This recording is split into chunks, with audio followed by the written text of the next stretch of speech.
Welcome back for another episode of Lighting Alchemy on Blackstar Warrior, where I'm going to show you the lighting setups for the hallway and bar scenes of the film. As my talented crew preps the cameras for the day's work, let's walk the set and explore the setup for the hallway battle. You may notice that the HMIs are no longer being bounced, but are now direct. I made this change as blocking required some of the action to be staged further back, and I wasn't quite getting the exposure I wanted deep in the set. For the hallway scenes, the grills were to be a neutral white, so I had the tungsten lights gelled with full CTB to match the HMIs. While the HMIs were mainly working as edge and rim lights, I used Kinos to provide the key and fill lights. Then, for the key light on our hero, I used a 4-bank Kino with daylight bulbs to provide a directional, but somewhat softer key light. Now let's see what it looks like on camera. Let's land, or we're never gonna get out of here alive.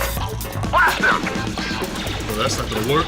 I thought you said this works every time! Get back to the ship. I got this. Get between this brother and his woman.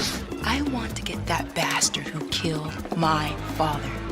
You realize who you're dealing with. After we completed all the hallway scenes, the set was struck and redressed to be used for the bar, during which time we shot a bunch of green screen elements.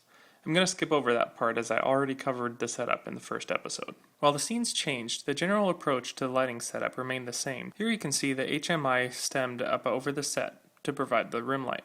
A 400-watt joker and a gem ball was used as the key. I chose this over the Kino as it felt more sourcey, which fit the mood of the bar scene better than a 4-bank Kino would have. I then littered the set with accent lighting to highlight different elements of the set design. Source 4s with party gels were used to provide splashes of color throughout the set, while 650-watt Fresnels were used to uplight the red curtains. 300-watt Fresnels with a cyan gel were used to highlight the bar, and a 150-watt Fresnel with full CTB was used to uplight the center glass. In the bar itself, we rigged one Kino with daylight bulbs to provide an accent light, as well as some general fill.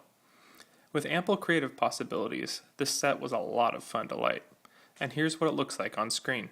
Who's slicker than Superfly? Enjoy the casino. Cooler than Captain Kirk? It's a fine establishment, and who might you be?